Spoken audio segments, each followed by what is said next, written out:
ರಕ್ತ ಚೆಲ್ಲಲಿಕ್ಕೆ ಕಾರಣವಾದ ಉಗ್ರರು ಯಾರು, ಅವರಿಗೆ ಬೆಂಬಲವಾಗಿ ನಿಂತವರು ಯಾರು, ಈ ಬಗ್ಗೆ ಮಾಹಿತಿಯನ್ನ ಈಗ ಆಲ್ರೆಡಿ ತನಿಖಾ ಸಂಸ್ಥೆಗಳು ಕಲೆ ಹಾಕಿದೆ.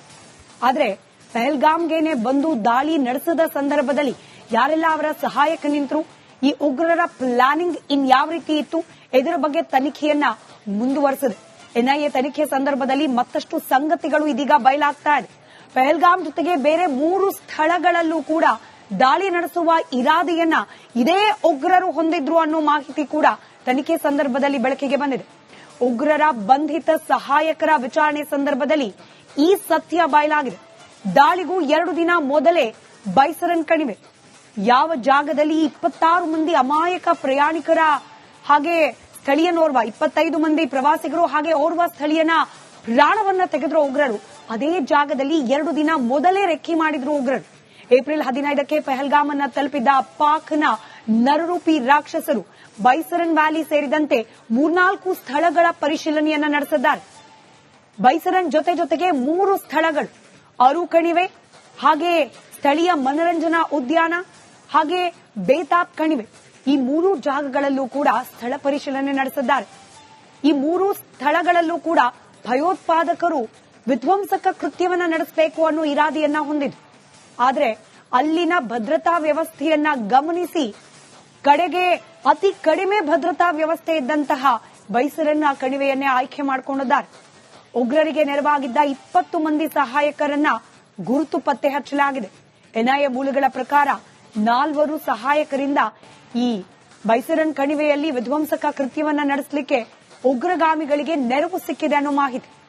ಹಾಗೆ ಇಲ್ಲಿಗೆ ಬಂದಿದ್ದ ಉಗ್ರರು 3 ಸ್ಯಾಟಲೈಟ್ ಫೋನ್ಗಳನ್ನ ಹಾಗೆ ಬಳಸಿದ್ರು, ಅತ್ಯಾಧುನಿಕ ವೆಪನ್ಗಳನ್ನ ಬಳಸಿದ್ರು ಅನ್ನೋ ಮಾಹಿತಿ ಇದೆ. ಈ ಸ್ಯಾಟಲೈಟ್ ಫೋನ್ಗಳ ಪೈಕಿ 3 ಸ್ಯಾಟಲೈಟ್ ಫೋನ್ಗಳ ಜೊತೆಯಲ್ಲಿ 2 ಸ್ಯಾಟಲೈಟ್ ಫೋನ್ಗಳ ಸಿಗ್ನಲ್ ಅನ್ನ ಪತ್ತೆ ಹಚ್ಚಲಾಗಿದೆ.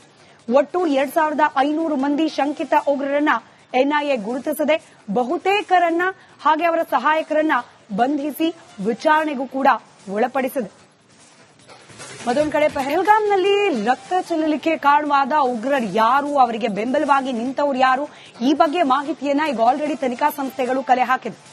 ಆದ್ರೆ ಪಹಲ್ಗಾಮ್ಗೆನೆ ಬಂದು ದಾಳಿ ನಡೆಸಿದ ಸಂದರ್ಭದಲ್ಲಿ ಯಾರೆಲ್ಲ ಅವರ ಸಹಾಯಕ ನಿಂತರು, ಈ ಉಗ್ರರ ಪ್ಲಾನಿಂಗ್ ಯಾವ ರೀತಿ ಇತ್ತು, ಇದರ ಬಗ್ಗೆ ತನಿಖೆಯನ್ನ ಮುಂದುವರೆಸಿದೆ. ಎನ್ಐಎ ತನಿಖೆ ಸಂದರ್ಭದಲ್ಲಿ ಮತ್ತಷ್ಟು ಸಂಗತಿಗಳು ಇದೀಗ ಬಯಲಾಗ್ತಾ ಇದೆ. ಪಹಲ್ಗಾಮ್ ಜೊತೆಗೆ ಬೇರೆ 3 ಸ್ಥಳಗಳಲ್ಲೂ ಕೂಡ ದಾಳಿ ನಡೆಸುವ ಇರಾದೆಯನ್ನ ಇದೇ ಉಗ್ರರು ಹೊಂದಿದ್ರು ಅನ್ನೋ ಮಾಹಿತಿ ಕೂಡ ತನಿಖೆ ಸಂದರ್ಭದಲ್ಲಿ ಬೆಳಕಿಗೆ ಬಂದಿದೆ. ಉಗ್ರರ ಬಂಧಿತ ಸಹಾಯಕರ ವಿಚಾರಣೆ ಸಂದರ್ಭದಲ್ಲಿ ಈ ಸತ್ಯ ಬಯಲಾಗಿದೆ.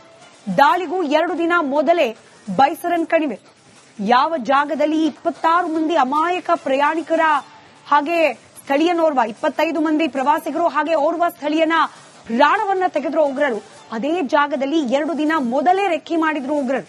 ಏಪ್ರಿಲ್ 15ಕ್ಕೆ ಪಹಲ್ಗಾಮ್ ಅನ್ನ ತಲುಪಿದ್ದ ಪಾಕ್ನ ನರರೂಪಿ ರಾಕ್ಷಸರು ಬೈಸರನ್ ವ್ಯಾಲಿ ಸೇರಿದಂತೆ 3-4 ಸ್ಥಳಗಳ ಪರಿಶೀಲನೆಯನ್ನ ನಡೆಸಿದ್ದಾರೆ.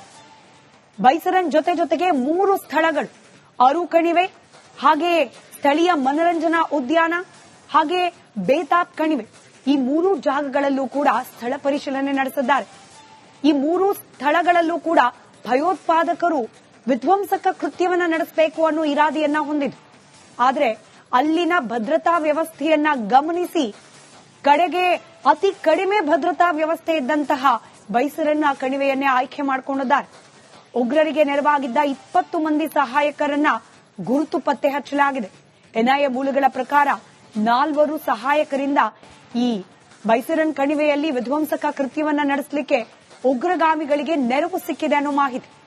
ಹಾಗೆ ಇಲ್ಲಿಗೆ ಬಂದಿದ್ದ ಉಗ್ರರು 3 ಸ್ಯಾಟಲೈಟ್ ಫೋನ್ಗಳನ್ನ ಹಾಗೆ ಬಳಸಿದ್ರು, ಅತ್ಯಾಧುನಿಕ ವೆಪನ್ಗಳನ್ನ ಬಳಸಿದ್ರು ಅನ್ನೋ ಮಾಹಿತಿ ಇದೆ. ಈ ಸ್ಯಾಟಲೈಟ್ ಫೋನ್ಗಳ ಪೈಕಿ 3 ಸ್ಯಾಟಲೈಟ್ ಫೋನ್ಗಳ ಜೊತೆಯಲ್ಲಿ 2 ಸ್ಯಾಟಲೈಟ್ ಫೋನ್ಗಳ ಸಿಗ್ನಲ್ ಅನ್ನ ಪತ್ತೆ ಹಚ್ಚಲಾಗಿದೆ. ಒಟ್ಟು 2500 ಮಂದಿ ಶಂಕಿತ ಉಗ್ರರನ್ನ ಎನ್ಐಎ ಗುರುತಿಸಿದೆ.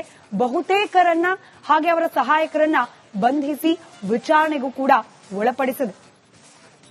ಮತ್ತೊಂದು ಕಡೆ ಪಹಲ್ಗಾಮ್ನಲ್ಲಿ ರಕ್ತ ಚೆಲ್ಲಲಿಕ್ಕೆ ಕಾರಣವಾದ ಉಗ್ರರು ಯಾರು, ಅವರಿಗೆ ಬೆಂಬಲವಾಗಿ ನಿಂತವರು ಯಾರು, ಈ ಬಗ್ಗೆ ಮಾಹಿತಿಯನ್ನ ಈಗ ಆಲ್ರೆಡಿ ತನಿಖಾ ಸಂಸ್ಥೆಗಳು ಕಲೆ ಹಾಕಿದೆ. ಆದ್ರೆ ಪಹಲ್ಗಾಮ್ಗೆನೆ ಬಂದು ದಾಳಿ ನಡೆಸಿದ ಸಂದರ್ಭದಲ್ಲಿ ಯಾರೆಲ್ಲ ಅವರ ಸಹಾಯಕ ನಿಂತರು, ಈ ಉಗ್ರರ ಪ್ಲಾನಿಂಗ್ ಯಾವ ರೀತಿ ಇತ್ತು, ಇದರ ಬಗ್ಗೆ ತನಿಖೆಯನ್ನ ಮುಂದುವರೆಸಿದೆ. ಎನ್ಐಎ ತನಿಖೆ ಸಂದರ್ಭದಲ್ಲಿ ಮತ್ತಷ್ಟು ಸಂಗತಿಗಳು ಇದೀಗ ಬಯಲಾಗ್ತಾ ಇದೆ. ಪಹಲ್ಗಾಮ್ ಜೊತೆಗೆ ಬೇರೆ 3 ಸ್ಥಳಗಳಲ್ಲೂ ಕೂಡ ದಾಳಿ ನಡೆಸುವ ಇರಾದೆಯನ್ನ ಇದೇ ಉಗ್ರರು ಹೊಂದಿದ್ರು ಅನ್ನೋ ಮಾಹಿತಿ ಕೂಡ ತನಿಖೆ ಸಂದರ್ಭದಲ್ಲಿ ಬೆಳಕಿಗೆ ಬಂದಿದೆ. ಉಗ್ರರ ಬಂಧಿತ ಸಹಾಯಕರ ವಿಚಾರಣೆ ಸಂದರ್ಭದಲ್ಲಿ ಈ ಸತ್ಯ ಬಯಲಾಗಿದೆ. ದಾಳಿಗೂ 2 ದಿನ ಮೊದಲೇ ಬೈಸರನ್ ಕಣಿವೆ ಯಾವ ಜಾಗದಲ್ಲಿ 26 ಮಂದಿ ಅಮಾಯಕ ಪ್ರಯಾಣಿಕರ ಹಾಗೆ ಸ್ಥಳೀಯನೋರ್ವ 25 ಮಂದಿ ಪ್ರವಾಸಿಗರು ಹಾಗೆ ಓರ್ವ ಸ್ಥಳೀಯನ ಪ್ರಾಣವನ್ನ ತೆಗೆದ್ರು ಉಗ್ರರು. ಅದೇ ಜಾಗದಲ್ಲಿ 2 ದಿನ ಮೊದಲೇ ರೆಕ್ಕಿ ಮಾಡಿದ್ರು ಉಗ್ರರು. ಏಪ್ರಿಲ್ 15ಕ್ಕೆ ಪಹಲ್ಗಾಮ್ ಅನ್ನ ತಲುಪಿದ್ದ ಪಾಕ್ನ ನರರೂಪಿ ರಾಕ್ಷಸರು ಬೈಸರನ್ ವ್ಯಾಲಿ ಸೇರಿದಂತೆ 3-4 ಸ್ಥಳಗಳ ಪರಿಶೀಲನೆಯನ್ನ ನಡೆಸಿದ್ದಾರೆ. ಬೈಸರನ್ ಜೊತೆಗೆ 3 ಸ್ಥಳಗಳು ಅರು ಕಣಿವೆ ಹಾಗೆ ಸ್ಥಳೀಯ ಮನರಂಜನಾ ಉದ್ಯಾನ ಹಾಗೆ ಬೇತಾಬ್ ಕಣಿವೆ ಈ 3 ಜಾಗಗಳಲ್ಲೂ ಕೂಡ ಸ್ಥಳ ಪರಿಶೀಲನೆ ನಡೆಸಿದ್ದಾರೆ. ಈ 3 ಸ್ಥಳಗಳಲ್ಲೂ ಕೂಡ ಭಯೋತ್ಪಾದಕರು ವಿಧ್ವಂಸಕ ಕೃತ್ಯವನ್ನ ನಡೆಸಬೇಕು ಅನ್ನೋ ಇರಾದೆಯನ್ನ ಹೊಂದಿದ್ರು. ಆದರೆ ಅಲ್ಲಿನ ಭದ್ರತಾ ವ್ಯವಸ್ಥೆಯನ್ನ ಗಮನಿಸಿ ಕಡೆಗೆ ಅತಿ ಕಡಿಮೆ ಭದ್ರತಾ ವ್ಯವಸ್ಥೆ ಇದ್ದಂತಹ ಬೈಸರನ್ನ ಕಣಿವೆಯನ್ನೇ ಆಯ್ಕೆ ಮಾಡಿಕೊಂಡಿದ್ದಾರೆ. ಉಗ್ರರಿಗೆ ನೆರವಾಗಿದ್ದ 20 ಮಂದಿ ಸಹಾಯಕರನ್ನ ಗುರುತು ಪತ್ತೆ ಹಚ್ಚಲಾಗಿದೆ. ಎನ್ಐಎ ಮೂಲಗಳ ಪ್ರಕಾರ 4 ಸಹಾಯಕರಿಂದ ಈ ಬೈಸರನ್ ಕಣಿವೆಯಲ್ಲಿ ವಿಧ್ವಂಸಕ ಕೃತ್ಯವನ್ನ ನಡೆಸಲಿಕ್ಕೆ ಉಗ್ರಗಾಮಿಗಳಿಗೆ ನೆರವು ಸಿಕ್ಕಿದೆ ಅನ್ನೋ ಮಾಹಿತಿ. ಹಾಗೆ ಇಲ್ಲಿಗೆ ಬಂದಿದ್ದ ಉಗ್ರರು 3 ಸ್ಯಾಟಲೈಟ್ ಫೋನ್ಗಳನ್ನ ಹಾಗೆ ಬಳಸಿದ್ರು, ಅತ್ಯಾಧುನಿಕ ವೆಪನ್ಗಳನ್ನ ಬಳಸಿದ್ರು ಅನ್ನೋ ಮಾಹಿತಿ ಇದೆ. ಈ ಸ್ಯಾಟಲೈಟ್ ಫೋನ್ಗಳ ಪೈಕಿ 3 ಸ್ಯಾಟಲೈಟ್ ಫೋನ್ಗಳ ಜೊತೆಯಲ್ಲಿ 2 ಸ್ಯಾಟಲೈಟ್ ಫೋನ್ಗಳ ಸಿಗ್ನಲ್ ಅನ್ನ ಪತ್ತೆ ಹಚ್ಚಲಾಗಿದೆ. ಒಟ್ಟು 2500 ಮಂದಿ ಶಂಕಿತ ಉಗ್ರರನ್ನ ಎನ್ಐಎ ಗುರುತಿಸಿದೆ. ಬಹುತೇಕರನ್ನ ಹಾಗೆ ಅವರ ಸಹಾಯಕರನ್ನ ಬಂಧಿಸಿ ವಿಚಾರಣೆಗೂ ಕೂಡ ಒಳಪಡಿಸಿದೆ. ಮತ್ತೊಂದು ಕಡೆ ಏನ್ ಪ್ರಾಬ್ಲಮ್ ಇಲ್ಲ ಏರಿಯಾದಲ್ಲಿ ಏನ್ ಪ್ರಾಬ್ಲಮ್ ಏನ್ ನಿಮ್ ಪ್ರಾಬ್ಲಮ್ ಏನೆಲ್ಲ ಪ್ರಾಬ್ಲಮ್ ಐತಿಲ್ಲ ಹೇಳಿ.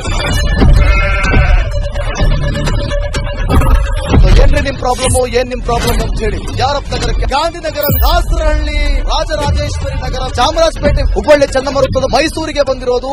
ಬ್ಯಾಡಗಿ ತಾಲೂಕಿಗೆ ನಾವು ಬಂದಿವ್ರಿ. ಸರ್ ಹೇಳಿ ಸರ್ ಏನ್ ಪ್ರಾಬ್ಲಮ್ ನಿಮ್ ಎಮ್ಎಲ್ಎ ಹೆಂಗೆ ಏನೆಲ್ಲ ಸಮಸ್ಯೆಗಳು ಏನ್ ಕಥೆಯಲ್ಲಿ ಬಂತ ಯಾಯಪ್ಪ ಯಾವತ್ತೂ ಬಂದಿಲ್ಲ. 2 months ಇಂದ ನೀರಿಲ್ಲ. ಟ್ಯಾಂಕರ್ ಬರ್ಬೇಕಂದ್ರ ರೋಡ್ ಸರಿ ಇಲ್ಲ. ಯಾರ ಹತ್ರ ಹೋಗಿ ಹೇಳೋದಕ್ಕೆ ನಮ್ಗೆ ಯಾರು ಇಲ್ಲ. ಕಿತ್ತೋದ್ರೆ ಏನ ಅಲ್ಲ ಹಾಳಾಗೋದ್ರೆ ಇದು ಯಾರು ನೋಡರೇ ಗತಿ ಇಲ್ಲ. ನಾವಿದ್ದೀವಿ ಅಂತಾರೆ ಇವಾಗ ಯಾರು ಎಮ್ಎಲ್ಎ ಮಗ 1 ದಿವಸನೂ ಬಂದಿಲ್ಲ. ಫುಲ್ ಸ್ಟ್ಯಾಂಡರ್ಡ್ ಲಕ್ಸುರಿಯಸ್ ಬೆಡ್ರೂಮ್ ಐತ್ರಿ ಅದು. Raj West End tradition blue meeting ನಿಮ್ದು ಮೀಟಿಂಗ್ ಇಲ್ಲಿ ಮಾಡ್ರಿ. ಇಷ್ಟು ವರ್ಷ ಆಯ್ತು ಇದಕ್ಕೆಲ್ಲ ಯಾರು ಸರ್ ಜವಾಬ್ದಾರಿ? 2,000 ರೂಪಾಯಿ ಹೋಗ್ತೀನಿ ಬರ್ತಾ ಇದ್ದೀನಿ ಹೋಗ್ತೀನಿ ಬರ್ತಾ ಇದ್ದೀನಿ. Thank you. ಹೋಗ್ತೀನಿ 2,000 ಮಾತ್ರ ಬರ್ತಾ ಇಲ್ಲ. 2,000 ನಂದೇ ಹೊಂಟೈತು. ನಿಲ್ ಮೇಲೆ ಭಾರಿ ಐಟ್ ಅದು ಮಾರಿ ಬರಲ್ಲ ಕಣ್ರಿ ಸರ್. ರಾತ್ರಿ 1 ಗಂಟೆವರೆಗೂ ಎಣ್ಣೆ ಅಂಗಡಿ ತೆಗಿಬೇಕಂತ ಬೆಳಗ್ಗೆ 4 ಗಂಟೆವರೆಗೂ ತೆಗಿಬೋದಲ್ಲ. ಮಗನೂ ನೋಡಲ್ಲ ಯಾರು ನೋಡಲ್ಲ. ನಾನು ಒಬ್ಬಳು ನೋಡ್ಕೊಂತೀನಿ ಅಜ್ಜ. ನಮ್ಮ ಮಕ್ಕಳಿಗೆ ಅಮ್ಮ ಅಪ್ಪ ಇಲ್ಲ, ಅವರು ನೋಡಿ ಬರ್ತಾ ಇದೀವಿ. ದೇವ್ರು ಬಿಟ್ಟಂಗೆ ಆಗುತ್ತೆ.